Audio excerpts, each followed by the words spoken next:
ఈరోజు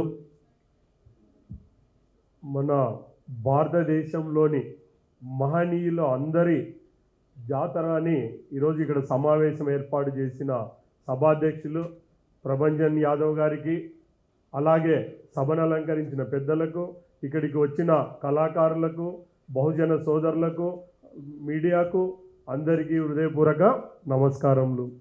సోదరులారా, భారతదేశానికి 70 అయింది స్వతంత్రం వచ్చి. ఈరోజు వరకు ఆత్మగౌరవము, అభివృద్ధి, రాజ్యాధికారం, అసలు ఏది ముందు ఏది వెనక అని చెప్పేటప్పుడు, ఎందుకంటే దీనికి ఇంత కష్టపడి ఎన్ని శ్రమలు ఓడిస్తే ఈ మంది జమ అవుతారో అది చేసే వాళ్ళకే తెలుస్తుంది. అది చెప్తాను. ఐఏఎస్ను కూడా వదులుకొని తెలంగాణ రాష్ట్రం కావాలి అంటే చిన్నప్పుడు చదువు కావాలి, పెద్దగైనాక పెళ్లి కావాలి, ఇంకా పెద్దగైనాక ఇల్లు కావాలి, అలాగే ఒకటి కోరికలు మనిషికి పుడుతూ ఉంటాయి. అలాగే ఐఏఎస్ను వదులుకొని ఇండియన్ ఇన్ఫర్మేషన్ సర్వీస్ ₹1,00,000 జీతం వదులుకొని తెలంగాణ రాష్ట్రం సాధించాలని అది అయిపోయింది. నెక్స్ట్ ఏం చేయాలి? బహుజనుల రాజ్యాధికారం కావాలి అనే ఉద్దేశంతో ఇదేమి రాజ్యాధికారం కొరకే, ఏదో ఒక అజెండా కావాలి మనిషికి. ఆ అజెండా ఎత్తుకొని ఈరోజు మీ ముందుకు వచ్చాడు. దీన్ని ముందుకు తీసుకుపోవడానికి కళాకారులు కానీ, మనం కానీ, మీరు కానీ, ఇప్పుడు అక్కడ ఇండియా వాళ్ళంతా పెట్టుకున్నాం. నేనేమో ఆంధ్రప్రదేశ్ నుండి వచ్చా. ఎందుకంటే మీరు పోరాడిందే మా మీద, అంటే అదొక అజెండా. నేను అక్కడ పుట్టాను కాబట్టి నేను వ్యతిరేకమే అయిపోతాను అంటే అది కాదు. మనిషి సమస్యను ఆలోచించండి. అయిపోయింది మన సమస్య. అన్నదమ్ముళ్ళం భాగం కొరకు కొట్లాడుకున్నాం, పెద్దలు వచ్చినారు, పంచారు, అయిపోయింది. ఇప్పుడు బహుజనులు, ఇండియా బహుజనులంతా ఏకమై ఎలా ముందుకు పోవాలనే ఆలోచనతో మనం ముందుకెళ్దాం. ఆత్మగౌరవం, ప్రతి చోట ఆత్మగౌరవం కావాలి. అటెండర్ నుంచి ఐఏఎస్ వరకు. అది ఎక్కడి నుంచి రాదు, నీ పుట్టుకలనే ఉంటుంది. అది ఎవరిస్తే వచ్చేది కాదు. నీకు ఎక్కడైతే నీకు గౌరవం ఇవ్వలేదే అదే ఆత్మగౌరవం కొరకు పోరాటం. అభివృద్ధి అంటే వందల కోట్లు కావాలన్నా, బతకడానికి కావాలన్నా, ఇల్లు కావాలన్నా, ఏంది దీని మీద మీరు చర్చ జరగాలి. ఎందుకో గుడ్డిగా ఉన్నాం. ఈరోజు మనమంతా కూడా ఎందుకు పుట్టాం, ఎందుకు పెరిగాం, ఎందుకు చేస్తున్నాం ఆలోచిస్తలేం. రాజ్యాధికారము అందరికీ రాదు. 4 కోట్ల మందిలో 175 మంది ఎమ్మెల్యేలు అవుతారు. ఈరోజు దాంట్లో కూడా బీసీలు, ఎస్సీలు ఉన్నారు. మళ్ళీ వాళ్ళు ఎందుకు మన కొరకు పనిచేస్తలేరు? ఈరోజు అంబేద్కర్ రాజ్యాంగం డ్రాఫ్ట్స్ కమిటీ చైర్మన్ చేస్తే ఆయన పోరాడి కనీసం ఎస్సీలకు రిజర్వేషన్ అందరికీ రాశాడు. ఒక ఎస్సీల కొరకే కాదు, వాళ్ళు కూడా ఒప్పుకుంటేనే ఎస్సీలకు రిజర్వేషన్ అయ్యింది. కానీ మళ్ళీ ఎందుకు ఈరోజు ఈ వ్యవస్థ, అడవిలో జంతువులు ఉన్నాయి, దానికేమీ తెలివి లేదు, జ్ఞానం లేదు. సింహం అందరి మీద పెత్తనం చేసి చంపుకొని తింటుంది. మళ్ళీ ఏంది ఇది? ఈ కాలధర్మమా? ఏం ధర్మం ఇది? ఒక్కదూరి ఆలోచిద్దాం. జంతువులకు ఇల్లు లేదు, ఆస్తులు లేవు, ఏమీ లేవు, కానీ ఫ్రీగా తిని ఏనుగుని మాత్రము ఎప్పుడో తింటుంది. అంటే ఈ సమాజంలో అన్నదమ్ములు కొట్టుకుంటున్నాం, బామార్దులు కొట్టుకుంటున్నాం. లాస్ట్కు రాజ్యాధికారానికి ఎవరికైతే ప్రేమ ఉంటుందో వాళ్ళే ఫైట్ చేస్తున్నారు. మిగతా వాళ్ళంతా బానిసలుగా బతుకుతున్నాం. ఈ బానిసత్వం పోవాలి అంటే కులాలు, ఈరోజు యాదవులు, గౌళ్ళు, పద్మశాలీలు, ముదిరాజులు ఈ తెలంగాణలో ఎక్కువ ఉన్నారు. వీళ్ళ సంఖ్య 40% ఉంటుంది. ఇక్కడ నాయ బ్రాహ్మణో, చాకలో, ముదిరాజులు తీసే మిగతా కులాలు 1%, 2%, 0.5% ఉంటాయి. వీళ్ళకి ఏం పదవి ఇద్దాం? ఏమన్నా అంటే బీసీ సంఘాలు అసెంబ్లీకి మెట్లెక్కని కులాలు ఉన్నాయంటున్నారు. ఎట్లా ఎక్కుతాయి? ముందు మీకే లేదు. 40% ఉన్న కులాలు ఈరోజు అసెంబ్లీలో పట్టుమని 10 లేవు. మళ్ళీ ఎట్లా ఈ వ్యవస్థను ఎలా ముందుకు తీసుకెళ్ళాలి? ఈ వ్యవస్థను ఎలా మనము రావాలి అంటే మనం అందరం కూడా ఈరోజు అన్నదమ్ములకి గొడవ పడింది భారతము. ఏ వల్ల వచ్చింది? ఓన్లీ అన్నదమ్ముల వల్ల, రాజ్యం కొరకే. మీరు గమనించారో లేదో, ఈ దేశం మీద ముస్లింస్లు వచ్చినప్పుడు ఒక దేవగిరి రాజును ఒక్కనే చర్మం, ప్రాణం ఉండగానే చర్మం వలిచిన ఏకైక రాజ్యం. తర్వాత ఛత్రపతి శివాజీ కొడుకునే. ఎవడైతే ఎదురు తిరుగుతాడో, ఎవడైతే ఎదురు మాట్లాడతాడో వానికే రాళ్ళు బాణాలు పడతాయి. మీరు చదువుకోండి, మీ పక్కలే దేవగిరి రాజ్యం. ఇదంతా దేవగిరి రాజ్యంలో ఉండిందే ఒకప్పుడు యాదవరాజు. ఆ సంతతికి చెందిన బాయి కొడుకే ఛత్రపతి శివాజీ. కొడుకును ఎవరిని ఈరోజు ఏ రాజును చర్మం ఒలిచింది లేదు. ఈరోజు మనం ఎస్సీ, ఎస్టీ, బీసీ, మైనార్టీ అంటున్నాం. ఈరోజు క్రిస్టియన్స్ వస్తే ఎస్సీలపై చేరుతున్నారు. ఎందుకు చేరుతున్నారు? బీసీలు ఈరోజు గుళ్ళేకి రానియరు. ఎట్లా ఈ వ్యవస్థ? ఇది చాలా చర్చించాలి. ఈరోజు డక్కలలో వస్తే మాదిగలు ఊర్లోకి రానియరు. మేమే పెడతాం, నువ్వు పోవద్దురా అంటున్నారు. అంటే ఇది నిట్ల మెచ్చిన వ్యవస్థలో ఎవరికి వారు ఈరోజు ఈ వ్యవస్థను నిర్వీర్యం చేస్తూ ఉన్నారు. ఈరోజు కాన్సీరామ్ అంటున్నారు. ఈరోజు ములాయం సింగ్ యాదవ్ ఇద్దరు కలిస్తేనే ఆ రోజు యూపీలో రాజ్యాధికారం వచ్చింది. కాన్సీరామ్కు పట్టుమని 20 సీట్లు లేవు. 93లో పడిపోతే ఇద్దరు కలిస్తే రాజ్యం వస్తే ఏమైంది? మళ్ళీ ఇద్దరిని చీల్చారు. ఈరోజు ఇద్దరిని వదిలేసి మళ్ళీ వాళ్ళు వచ్చి కూర్చున్నారు. వాళ్ళు ఓపిక పడుతూ రాజ్యాన్ని ఎలా కైవసం చేసుకోవాలని ఆలోచన నిరంతరం ఉంటుంది. మనకి ఎక్కడ చికెన్ దొరుకుతుందా, ఎక్కడ బిర్యానీ దొరుకుతుందా, అక్కడ మనం వాళ్ళెంటో పోదామని మనకు పెద్దలు నేర్పించారు. కాబట్టి దయచేసి రాబోయే రోజుల్లో ఇండియా పరిపాలించాలి అంటే ఏదో తెలంగాణ కాదు. ఈరోజు రిజర్వేషన్ అడుగుతున్నాం. గ్రామాలలో ఈ స్టేజ్ మీద ఉన్న వాళ్ళు ఎన్ని ఊర్లు పంచుకుంటారు? రేపు పోయి పంచాయతీ ఎంపీటీసీలు గెలిపిద్దాం. మనకెందుకు రిజర్వేషన్? ఇన్ని ఓట్ల సంఖ్య ఉన్నవానికి రిజర్వేషన్ అవసరం లేదు. సంఖ్య లేనివాడు కోరాలి. ఈరోజు తెలంగాణలో నేను చూస్తే ప్రతి అబ్బాయి ఆటలు పాటలు బ్రహ్మాండంగా పాడగలుగుతున్నారు. ఎందుకు? మన ఇంట్లో మన వాళ్ళు ఉన్నారు కాబట్టి. ఇంకా రాజకీయం మనం నేర్చుకోలేదు. మన ఇంట్లో రాజకీయం లేదు. మన ఇంట్లో ఆట పాటనే ఉంది కాబట్టి ఇది నేర్చుకున్నాం. వాళ్ళ ఇంట్లో రాజకీయం ఉంది కాబట్టి వాళ్ళు రాజకీయం నేర్చుకున్నారు. ఈ రాజకీయం ఎలా నేర్పిద్దాం? దయచేసి ఈ రాజకీయాన్ని ఖచ్చితంగా మనం అందరము రిజర్వేషన్స్ ఓన్లీ మన దగ్గర లైబ్రరీ లేదు. ఈరోజు ఐఏఎస్లో డైరెక్ట్ కొట్టొచ్చు. ఎందుకు చదువుతలేం? ఒక్కసారి క్వశ్చన్ వేసుకోండి. ఈరోజు ఐఏఎస్లు, ఐపీఎస్లు, గ్రూప్ 1లు ఎందుకు కొట్టలేం అంటే మనము చదువుకోవడానికి ప్రయత్నము చేస్తలేం. కాబట్టి రాబోయే రోజుల్లో కోచింగ్ సెంటర్లు ఈ పెద్దలు డబ్బులున్న వాళ్ళు ఈరోజు ఈటల రాజేందర్ని ఎందుకు అడుక్కున్నాం? మనం డబ్బులున్నాయి నాయనా నీ దగ్గర, నువ్వు వస్తే కనీసం అని. అంటే మనం ఎప్పుడు బానిసంగా మనమంతా మారాలి.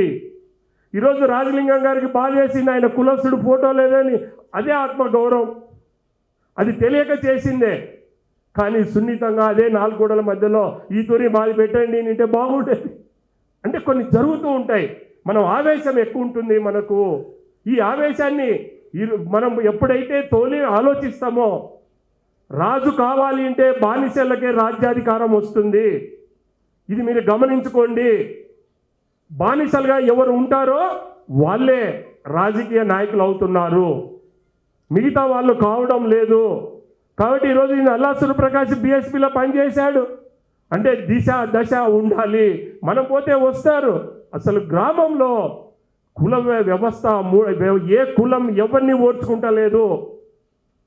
బాగా మీరు థింక్ చేయండి. ఇక్కడ మనం చదువుకున్న వాళ్ళమో మనం ఉన్న వాళ్ళమో ఓన్లీ కలుస్తున్నాం. కానీ విలేజ్కి పోతేనే మళ్ళీ కులాలు స్టార్ట్ అవుతున్నాయి. ఈ కులస్తుడు నిలబడితే మేము వెయ్యాం. ఎప్పుడో లవ్ మ్యారేజ్ చేసుకుంటాడు ఒక అమ్మాయిని, అది కూడా తీసుకొస్తాడా ఎలక్షన్లో? అంటే ప్రతి నిమిషము వాళ్ళు మనమేమో కుల వృత్తులు కాస్తే వాళ్ళేమో రాజ్యాధికారం, రాజు ఎలా కావాలని ఉన్నారు. ఈ మన బ్రెయిన్లో ఇది నిండాలి. ఈరోజు నేనున్నాను నా విలేజ్లో, నేను పార్టీ పెట్టి నా ఊర్లో ఎంపీటీసీ సర్పంచ్ నేను గెలుచుకున్నాను. ఎవరి పేరు ఏ ఫోటో లేకుండా.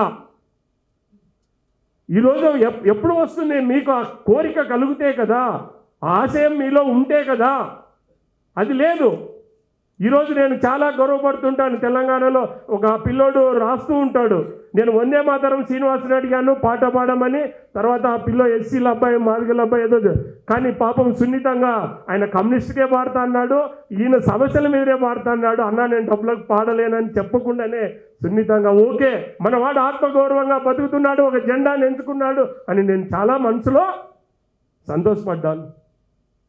ఈరోజు ఏ వ్యక్తి అయినా అమ్మడపోని వస్తువు లేదు, కొనలేని లేదు శక్తి, ఎవరికి డబ్బులు ఉండవో వాడే ఈ దేశాన్ని పరిపాలిస్తూ వచ్చాడు. జవహర్లాల్ నెహ్రూ ఎలా వచ్చాడు? ఓన్లీ డబ్బు పెట్టడం వల్ల వచ్చాడు, నాట్ బ్రాహ్మణ్. ఆ డబ్బుకు అందరూ బానిసలుగా పనిచేశారు. కేసీఆర్ ఎలా వచ్చాడు? ముందుకు వచ్చాడు, ఆంధ్ర వల్ల డబ్బులు తీసుకున్నాడు, అందరికి పంచాడు, ముఖ్యమంత్రి అయ్యాడు, మొత్తం దోచుకున్నాడు. కానీ ఈరోజు మనం ఏం చేయగలుగుతున్నాం? నల్ల సూర్యప్రకాష్ జెండా, నల్ల సూర్యప్రకాష్దే, రామయాదవ్దే, ఎవరి జెండా వాళ్ళదే. ఎప్పుడు కలుద్దాం చెప్పండి? రేపు మీరు లోకల్ బాడీ ఎన్నికల్లో ఎంతమందిని గెలిపిస్తారు? ఎవరు పనిచేస్తారు? ఓన్లీ స్టేజ్ మీద వచ్చుడు, మాట్లాడు, ఇదేనా మన వ్యవస్థ? దయచేసి సోదరులారా, బీసీ, ఎస్సీ, ఎస్టీ ఈ జెండా ఎప్పుడు 70 ఏళ్ల నుంచి ఉంది. మనము కులాలుగా కాకుండా ఆశయం కొరకు వాళ్ళు ఆశయం ఎత్తుకుంటున్నారు. లీడర్ అనేవాడు ఎప్పుడు ప్రజల నుంచే పుట్టుకొస్తాడు, కులాల నుంచి పుట్టుకరాడు. అసలు మన ఆశయం ఏంది? అణగారిన వర్గాలకు రాజ్యాధికారం ఎందుకు ఇవ్వాలి? అసలు ఎందుకు ఇవ్వాలి మనకు అధికారం? డబ్బులు లేవు, జ్ఞానం లేదు, ఏమీ లేదు. ఈరోజు వాళ్ళు డబ్బులు తెచ్చి మన ఓట్లే కదా వాళ్ళు కొంటుండేది, మనమే కదా వాళ్ళకు ఓట్లు వేస్తుండేది, మనమే కదా ఆట పాట పాడుతుండేది, పాటలు రాస్తుండేది మనమే కదా, జెండాలు కడుతుండేది మనమే కదా. దయచేసి రాబోయే రోజుల్లో ఈ రాజ్యాధికారం ఖచ్చితంగా బీసీ ముఖ్యమంత్రి కావాలో, ఎస్సీ ముఖ్యమంత్రి కావాలో కాదు, అందరినీ ఈ కులాల నుంచి కలుపుకపోయేవాడు ముఖ్యమంత్రి కావాలి.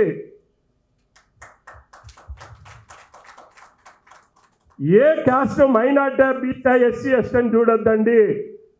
యాదవ్ల, గౌడ్స, పద్మశాలిల, మాదిగల పాలన మనకు ఇవి చాలా. అసలు మనువాదం ఏముంది? మనువాదంలో స్త్రీని అణిచివేయడం, పని చేసేవాడిని బానిసగా చూడడం. మనం ఎదుగుతే వాళ్ళు అడ్డుపడగలుగుతారా? ఎంత సంఖ్య వాళ్ళది? ఊర్లు కూడా ఇడిపించవచ్చు, ముందు మనమే కొట్టుకుంటున్నాం. దయచేసి కులంలో 4 సంఘాలు దీనికి అలవాటు పడ్డారు. ఈ కుల సంఘాలు పెట్టుకోవడంలో ఈజీ అయిపోయింది. సోదరులారా, దయచేసి రాబోయే పంచాయతీ ఎన్నికల్లో రిజర్వేషన్ ఇవ్వకపోతే రేపే జెండా నాటండి. ఈరోజు వీడికి వచ్చిన 120 మందో 130 మందో రేపే నాటండి. నేను వస్తాను. మామది కూడా తెలంగాణ అల్లంపూరే, ప్రాబ్లం లేదు. కాబట్టి నేను ఇండియాకు రేపు ఒక యాత్ర పెట్టాలనుకుంటున్నా, మోటార్ సైకిల్ యాత్ర. అన్ని కులాలను కలుపుకోండి. నీలో అందరినీ సోషలిజంగా ప్రేమించే వ్యక్తిని మనవాన్ని లీడర్ని ఎంచుకోండి. కులం ఇప్పుడు కూడు పెట్టదు. మంచి నాయకత్వాన్ని కోరుకోండి. ఇదే కరీంనగర్లో వెలమల్ని దొరలంటే రెడ్లనేమో సూత్రులు అంటారు. ఏ కులం గొప్పది కాదు, ఏ కులం తక్కువది కాదు. చేయి చెప్పవాడే తక్కువవాడు, ఇట్లా పెట్టేవాడే గొప్పవాడు. అసలు కులము కులము కులము మేము తక్కువ, ఇంకా ఏంది? పుట్టనే ఎస్సీ అంటేనే ఈరోజు సమాజంలో నేను తక్కువ అని ఆ రిజర్వేషన్, కుల రిజర్వేషన్ ఇవ్వండి, వాళ్ళకు కూడా ఇవ్వండి, ఆ కులాలకు కూడా ఇవ్వండి. ఎంత సంఖ్య ఉందో అసలు ఎస్సీ బీసీ అనేది తీసేయండి. ప్రతి కులానికి రిజర్వేషన్ ఇద్దాం, అందరము ఈక్వల్గా పంచుకుందాం. రాజు అనేవాడు ఎప్పుడూ మంచివాడినే ఎంపిక చేసుకుందాం. అందుకే ఇదే ప్రజాస్వామ్య దేశంగా మనం నిర్మాణం చేసుకున్నాం. అంబేద్కర్ గారు ఆ రాజ్యాంగాన్ని ఎందుకు పెట్టుకున్నారు? అంతమంది బ్రాహ్మిన్స్, అంతమంది మేధావులు ఉన్నా వీళ్ళకి ఇంగ్లీష్ రాక, ఆ లండన్ లాంగ్వేజ్ అర్థం కాక అతన్ని డ్రాప్స్ కమ్ చైర్మన్గా పెట్టుకోగలిగారు తప్ప ఆయన మీద ప్రేమ ఉండి కాదు. కాబట్టి ఇలాంటి వ్యవస్థలో ఒకే ఒక్క ఓటు ఇంకా బ్రిటిష్ కాలంలో ఉన్నప్పుడే ఈ ఓటు హక్కు సంపాదించాడు. ఎవరు? అన్ని కులాలకు, నాటు ఒక్క ఎస్సీ బీసీలకే కాదు, అందరికీ. బీదలకు లేదప్పుడు, ఏ కులమైనా సౌకర్యాలకే ఉండేది. కాబట్టి అలాంటి మహానుభావుడు పోరాటం చేశాడు, పొగుడుదాం. అసలు నువ్వేం చేస్తావు? అరే అంబేద్కర్ చేశాడు, ఇప్పుడు నువ్వేం చేస్తావు అంటే దండబెట్టుడు, పాట పాడు, ఇంటికి పోవడా? అంటే నీ పిల్లలకు, నీకు రాబోయే తరాలకు నువ్వేమి చెయ్యవా? ఇంతేనా మన బతుకులు? కాబట్టి ప్రతి పుట్టిన మనిషి కష్టపడుతూ, బాగుపడుతూ, చేస్తూ, సహాయం చేస్తూ ప్రతి వానికి, అన్ని కులాలని ఎవరిని తిట్టొద్దు. మా నాయన తప్పు చేస్తే నన్ను ఎందుకు తిడతావు? ఎవడో చేశాడు, వాడు పాతోడు పుట్టినప్పుడు, ఇప్పుడేం చేసుకుందాం? కాబట్టి ఏ కులాన్ని మనం విమర్శించాల్సిన పని లేదు. మనం ఎలా అభివృద్ధిలోకి రావాలి, ఎలా ముందుకెళ్ళాలి. ఈరోజు నా విలేజ్ ఉంది, నా విలేజ్లో నన్ను అందరూ కూడా నిలబడతారంటే మా నాన్న ఇచ్చిన ఆస్తి వల్ల, నేను కాపాడుకోవడం వల్ల. అదే నాకు లేకుంటే నేను హైదరాబాద్కి రాలేనే. ఈరోజు మీరు ఎంత కష్టపడి ఇక్కడికి వచ్చారు. దయచేసి సోదరులారా, రాబోయే రోజుల్లో గ్రామ పంచాయతీ ఎన్నికల్లో కులగణన అయితే ఖచ్చితంగా జరగాలి. ఎందుకు, ఏ కులం ఎంతుంది, అసలు ఏ దానికి ఏ ఫండ్ వాడుతున్నావు, ఏ వీధులు వేస్తున్నావు. మన రోడ్లు, మన వీధులనేమో మన రోడ్లు అయ్యారు. అది ఖచ్చితంగా పోరాటం ఎప్పుడూ చేస్తుండాల్సిందే, నిరంతరం. ఇప్పుడు రాజశేఖర్ రెడ్డి బిడ్డ కొడుకు ఇద్దాం రాజ్యం కొరకు బిడ్డ పోటీ పడతలేదా?